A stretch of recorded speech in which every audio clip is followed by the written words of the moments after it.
Totally doing one of those Casey Neistat B-roll things where I pretend I'm leaving and coming back. All in the same moment though. How do I make this plain?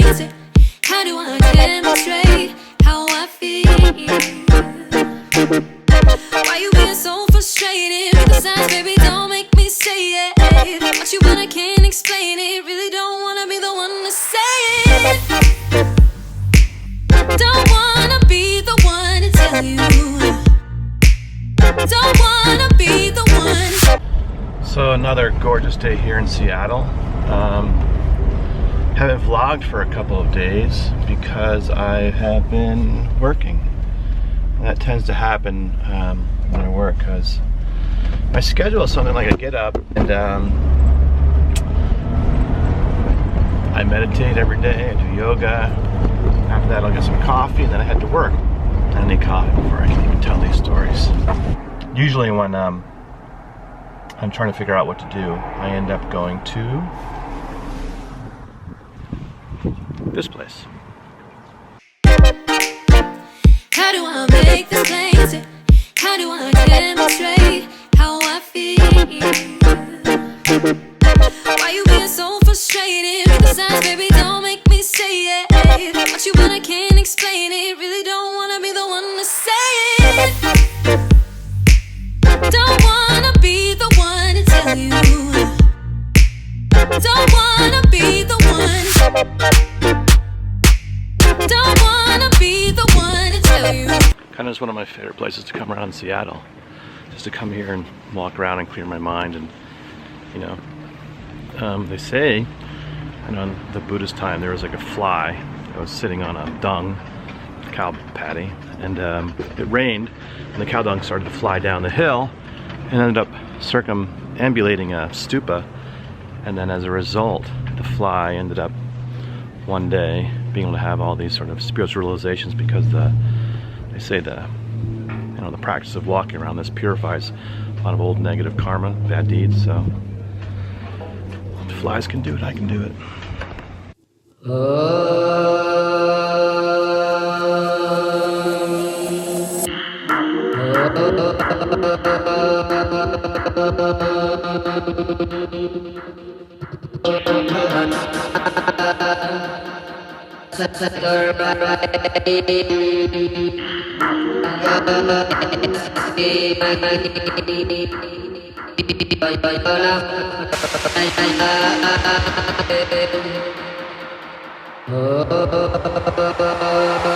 So I just had my coffee and read a quote on this book that I just pulled off the shelf. I think when I was doing my vlog last week, I was in a bookstore up on Queen Anne Hill, and it says that chase the lion. So I just grabbed it. I figured maybe there'd be something in there. I bought it. I just read a line where it said, repent on the impossibility of your dream. Which is cool because the author was saying something like, up until the Wright brothers figured out how to fly, it was impossible. So there was like an impossibility of a dream, and now it's just normal to us. I mean, we want to go fly somewhere, we just buy a ticket, hop on a plane, and we're there. I guess it seems like the ability of one's mind to create all these amazing potentials is there. But this morning, when I was listening to Gary Vaynerchuk, who's the guy I kind of look for inspiration for what I'm doing now, he was just saying, you know, if you don't know what to do, just put out content. And if you're not using one of the 4 to 5 platforms that are available today on this, you're just invisible in the world. People won't be able to find you.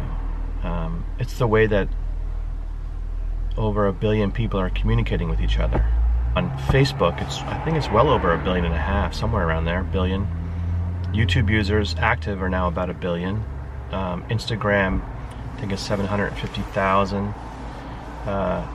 Twitter's still there, Snapchat, all these new ways of communicating with each other, which is like the impossibility, right? Like, I can upload this and people from all over the world can watch it. We repent of those impossibilities, meaning in the sense that, like, you just dream big and go for it, and then if you can see a dream and do it, then you sort of clear the way or pave the way for everybody else and stuff. So that's just sort of amazing. And so when I come to these places where just advice I've been sort of trying to focus on, practices I've been doing is practices of gratitude lately, and following my dreams and just doing them and putting content out there and trying to provide some sort of value to the world and following some sort of creativity, and who knows where that's going to lead me, you know. But one thing is for sure, if I keep doing this, you'll follow me along that whole journey of where that's going to lead me. I mean, imagine I had this through all the remarkable things I've done in my life. I mean, I spent almost 20 years with a Buddhist teacher, you know, like I left everything in 1996, 97 to follow a Buddhist monk. I traveled around the world. I've been to 35 countries, something like that, 120 cities. I've met the Dalai Lama a couple times. I've studied in monasteries in India. I've been to Israel and Taiwan and Australia and, you know, Europe and kind of all over the world. Iceland last year, Norway, Paris, Ireland again. You know, like, the world has become much smaller. Our access to each other is becoming easier. The people we can reach is just, it would be kind of silly to think that we're the only ones around, considering how small it is compared to the rest of the universe, the infinite universe. So, sharing, going after these dreams, doing things that scare you in small ways, and then not letting the small things get us down, even like, you know, getting in trouble, whatever your thing is, some obstacle that comes up, you know, like, we can dwell on it, or we can just face it, realize what it is, and then just, as Gary Vaynerchuk says, give it zero respect. Meaning, like, triple down on your strengths and don't respect your weaknesses. I mean, we're flawed human beings. They're there. Maybe it's pointing us in a particular direction. Who knows? But if you never imagine, if you never allow yourself the ability to, like, explore and to imagine what could be, you'll never know. All right, time to go cut my mom's lawn.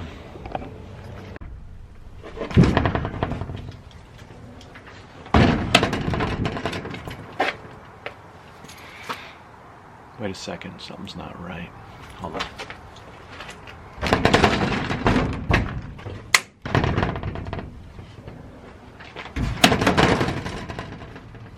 That's what we needed. My helper.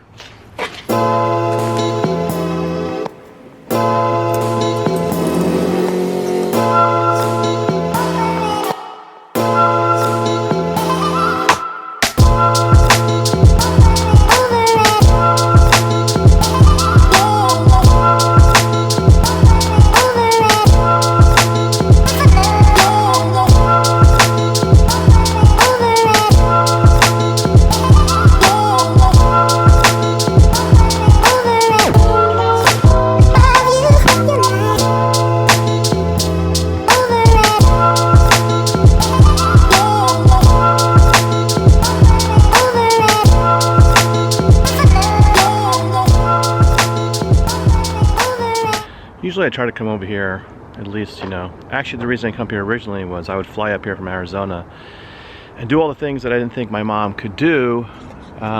She was getting close to retirement, so one year I came up and painted the house, which is right there. Did that for like a summer. Took all the wood down. Then I came back and built a garden, which I did in the back. Planted a bunch of trees. Then I came back and did the inside. And then last year I just took down a bunch of trees and things that were in the way, and, you know, high karmic objects, moms. Good stuff to do for them.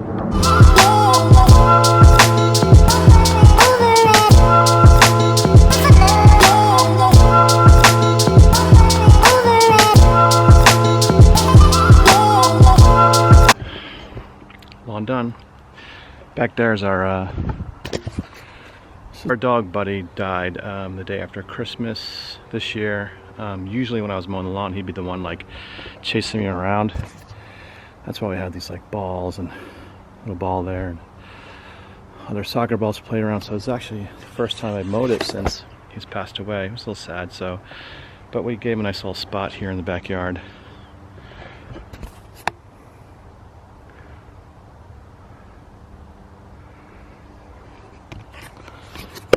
So maybe today's dedicated to all you dog lovers out there. All right, let's put everything away.